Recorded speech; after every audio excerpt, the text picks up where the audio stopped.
The carrot or the stick? Hi, everyone, and welcome to Ainslie Insights, brought to you by Ainslie Bullion, Ainslie Crypto, and the Gold and Silver Standard as the Ainslie Group celebrates 50 years. Today, we welcome back Alex, who's been digging deeper into tax regimes and around the world, really, and how they all compare. How are you going today, Alex? I'm going well. How are you? Very well. Now, interesting article today looking at government policy generally, and I mean tax. It's tax time here in Australia, so it's something that's on everyone's minds. But can you start us off today just talking about what you were highlighting there? That government policies traditionally they probably start from a good place, or possibly start from a good place, but often end up harming society as a whole. Can you talk a little bit about where you were going with the article today with that? So what I was looking at was just tax in general. So there's a thing called the Laffer Curve, which is basically there's an optimum level of taxation. If you're at 0% tax, you get 0% revenue. But if you're at 100% tax, nobody works, you get zero revenue there too. So it's just a theory that there's an optimal level, which I'm sure there is. What I was looking at as well is that in Australia, when we introduced a goods and service tax, there was meant to be no stamp duty. When we got rid of the automobile industry, there was meant to be no luxury car tax. Every tax in this country is introduced with the premise of we'll get rid of something else, it's okay, you'll be net better off. But every single one of those taxes is just kept in place. And so the tax creep that's gone on, for example, if you're on about $98,000 a year in Australia, which is the average wage, 26% should be your income tax. But if you throw car tolls and council rates and all the things that used to be included, stamp duty on houses, you're creeping up to 30, 40%. It's not, the tax creep has gotten so bad that we're just paying more and more. And if you look at where we are right now on the Laffer Curve, people are being disenchanted. Everyone talks about the government's being too big, expenditure going up. You've got the Australian government next year, expenditure going up 6%, which just means more tax or more deficits. At some point, we are starting to go too far on the Laffer Curve where everyone is just going to say, why bother? The government's taking half anyway. I don't think you're going to get any arguments from anyone watching this. I think everyone will agree with you there. I suppose it turns to the question of what do you do? So from a government perspective, what measures can they take? Because is it that you have to reduce government size or you have to reduce regulatory costs? I mean, there's things that you could do. What's your sort of big picture, how you get down that curve, right? Like how you solve some of that issue? Well, everything in this country seems to be the stick. Now, the stick is a tax as far as I'm concerned. Punish someone for doing well, punish the rich, punish someone with a second home. Probably what got me started on this recently was that in Victoria, they're talking about introducing a levy on second houses. They're now talking about it in New South Wales. We spoke a couple of weeks ago about how in the UK, they're introducing that thing where the capital gains will be reduced if you sell to your renter. That's a carrot. That's a reward for doing the right thing. In this country, for whatever reason, it is just let's tax people. So, ultimately, who is it going to punish? Is it just the person who owns the second property? They're paying a higher levy? Or is it the renter because they've introduced too much migration in this country that the landlord actually has the ability to pass on the levy that they've been charged. So ultimately, everyone is being punished, not just the rich person, the migrant or the renter that can't get it. So it is a stick to everyone. It damages society. Why can't we give some carrots out, give some rewards and encourage the right thing? The Laffer Curve was probably used during the time of Reagan economics. So during Reagan, 1980s, when we were in the same situation, huge stagflation, governments had gotten too big. He just started introducing tax cuts, saying if we put income tax rates down, people will be more incentivized to spend money. What it led to was he started cutting government expenditure. The government size, I guess, shrunk.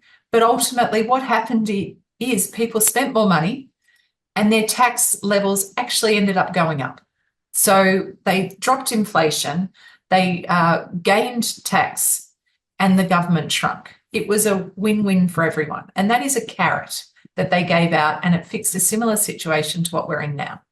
And I think that's a perfect example. We've got that historical background there, but you also mentioned other policies, like you mentioned Hungary specifically in the article.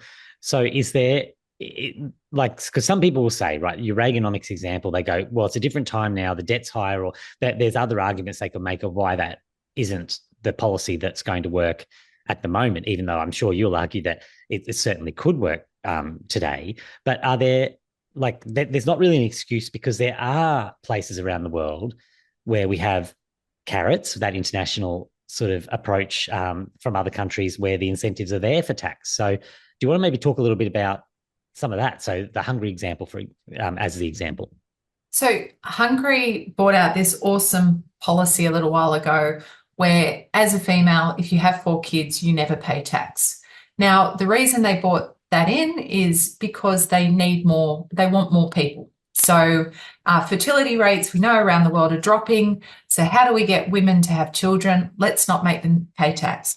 So let's talk about what the next 30 years potentially looks like for Hungary, and why that policy is not just going to get the fertility rate up, it's actually going to benefit society as a whole.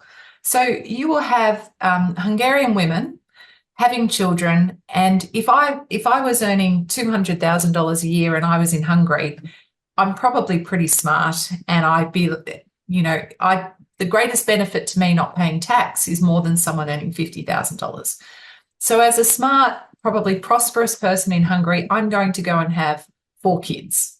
I'm not going to pay tax, might open a business, because if I'm not paying tax and the business earns $1 million a year, better for me. So I've created jobs, I've created children, I've created future workers and future tax benefits to society, and benefited myself. So over the next 30 years, you have more businesses, more tax, more people, more probably smarter people, because if the wealthier, more successful people are having children, they're possibly more intelligent than others overall. So you benefit society as a whole for very little impact right now. And when you think that through, it's a long-term thinking process that's necessary to get those long-term benefits. You're not just able to suddenly solve it today. It's a commitment, isn't it? Like, it's saying, well, okay, let's approach this issue. We know we've got a problem, but the fertility rate is a good one. Like, that's not an overnight solution. You can't just say everyone go out and have babies tomorrow. It's a changing in incentives, exactly as you've described, that encourages people over time to go, okay, it makes sense. Because you can certainly argue here in Australia at the moment, it doesn't make a whole lot of sense to be going out and having children, because they're very expensive, right? They're probably holding you back from that. Whereas you've just given an example where a change in government policy can really push you forward, and actually, as a society, go, well, okay, yes, we'll all align with this policy because it makes sense for us personally to do so. So that's pretty powerful, I think. I think it is, and it's power, and it becomes more powerful to probably the more successful people, because they will earn more money. And if you've got successful driven parents, you probably have successful driven children. Like, it's creating a really positive effect in 30 years' time for society. So that's a 30-year thing. The other part is the Reagan economics and what he did. And the difference between discretionary and mandatory, which you can maybe go through what we were talking about before we started. I mean, we were just like, I was sort of saying before we even came on and recorded, I was saying, well, part of the problem I see is that you've got all this mandatory spending in the US in particular that you can't really cut into. So we have the problem when you talk about the Reaganomics where you cut in government spending.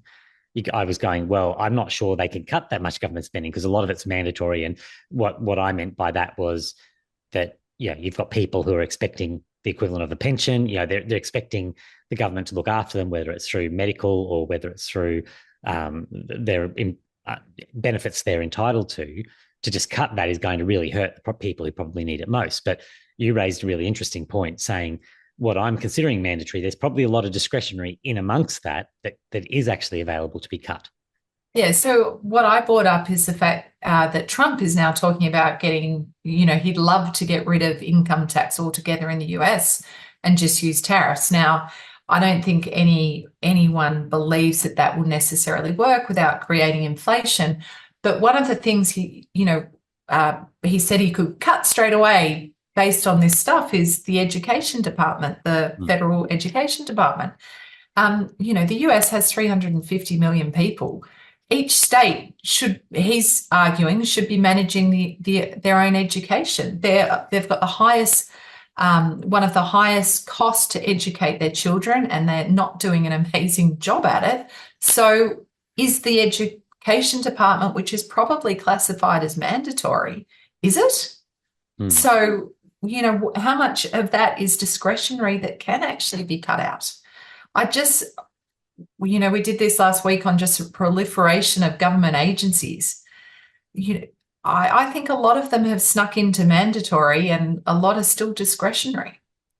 And it is a really good point, because when you think it through, there are other ways that sometimes we just assume that, well, no, obviously education is vital. We're not saying that you're not having schools, right? That's not what that policy was saying, because a lot of people go, well, cutting the education department, it means what? We're just going to defund schools. That's not what it means. It's saying do you need an extra one sitting on top, because the states were already running that, which was the point you were making to me. They're already running it. You just have another department sitting on top of that at the federal level, introducing more bureaucracy, more regulation, all that stuff. So yes. So it's a really valid point, I think. Yeah. So carrot or stick, the stick has run out. I just think taxes are just too high now.